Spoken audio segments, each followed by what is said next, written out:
નમસ્કાર મિત્રો, વેધર ઇન્ફોર્મેશનમાં આપનું સ્વાગત છે અને હું છું પરેશ। ખાસ કરીને આજના વિડીયોની અંદર આપણે પવન, ઠંડી, માવઠાના વરસાદના ઝાપટા અને એ સાથે આપણે કચ્છ કાતરા વિશે થોડીક અગત્યની માહિતી આપવાની છે। સૌપ્રથમ હું આપને એ જણાવી દઉં કે આમ તો પવનની ઝડપ મેં આપને જણાવ્યું હતું એમ આવતીકાલે 30 જાન્યુઆરી છે। 30 જાન્યુઆરી 2026થી પવનની ઝડપ નોર્મલ થઈ જવાની છે, એટલે આવતીકાલથી કોઈ પણ ખેડૂત મિત્રોએ ઊંચાઈવાળા પાકમાં પિયત આપવું હોય તો આપી શકે છે। કાલથી પવનની સ્પીડ છે એ નોર્મલ હશે।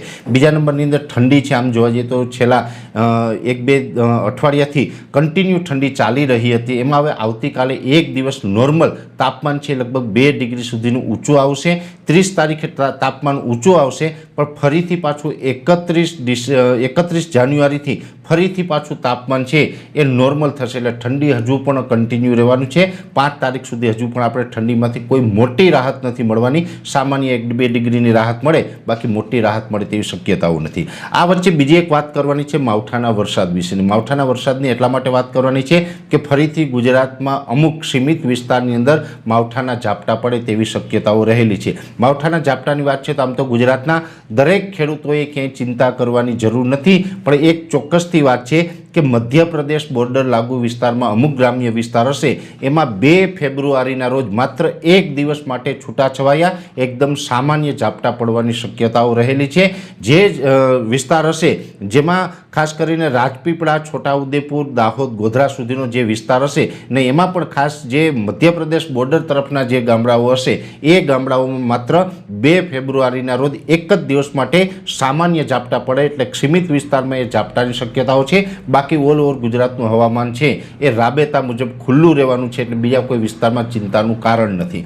અને અત્યારે જે પ્રમાણે કચ્છ કાતરા આપણે જોવા મળી રહ્યા છે, આમ જોવા જઈએ તો આપણે જ્યારે પણ ગુજરાતી કેલેન્ડર પ્રમાણે આપણું નવું વર્ષ ચાલુ થયું હતું કારતક મહિનાની એકમથી, ત્યારથી પણ આપણે માહિતી આપી હતી કે કારતક મહિનાની એકમથી લઈ અને જે ફાગણ મહિનાની પૂનમ એટલે કે હોળી સુધી જે આકાશમાં કચ્છ થાય, સામાન્ય વાદળની પણ જે આકાશમાં લીસોટા થઈ એ પ્રકારના જે કચ્છ થતા હોય એ કચ્છ છે 225 દિવસ પછી ચોમાસા દરમિયાન આપણે વરસાદના રૂપમાં અસર કરતા હોય છે। એમ જોવા જઈએ તો ડિસેમ્બરમાં કચ્છનું પ્રમાણ ઓછું રહ્યું હતું, જાન્યુઆરી મહિનામાં કચ્છનું પ્રમાણ સારું રહ્યું છે, અત્યારે પણ ઘણી જગ્યાએ કચ્છ થઈ રહ્યા છે અને હજુ પણ આવનારા લગભગ 5 દિવસ સુધી આપણા ગુજરાતના આકાશની અંદર કચ્છ જોવા મળશે, કચ્છના વાદળ જોવા મળશે, એટલે એ પણ પ્રક્રિયા છે કન્ટિન્યુ ચાલુ રહેવાની છે। આમ જોવા જઈએ તો જ્યાં સુધી કચ્છ આપણે જ્યાં સુધી જોવા મળે ત્યાં સુધી હજુ ઠંડીમાંથી પણ રાહત નહીં મળે।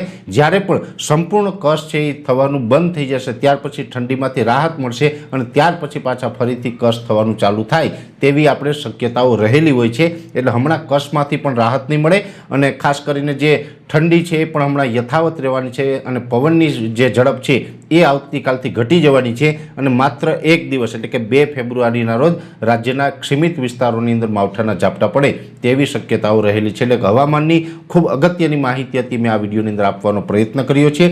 વિશેષ માહિતી નેક્સ્ટ વિડીયોમાં આપવામાં આવશે। અત્યારે આ વિડીયોની અંદર એટલું જ। અંતમાં દરેક મિત્રોને વિનંતી રહેશે વિડીયોને લાઈક આપીને દરેક ગ્રુપમાં શેર કરી દેવો। જો તમે અમને યુટ્યુબ ઉપર જોઈ રહ્યા હોય તો ચેનલને સબસ્ક્રાઈબ કરજો અને ફેસબુક ઉપર જોઈ રહ્યા હોય તો પેજને ફોલો કરજો।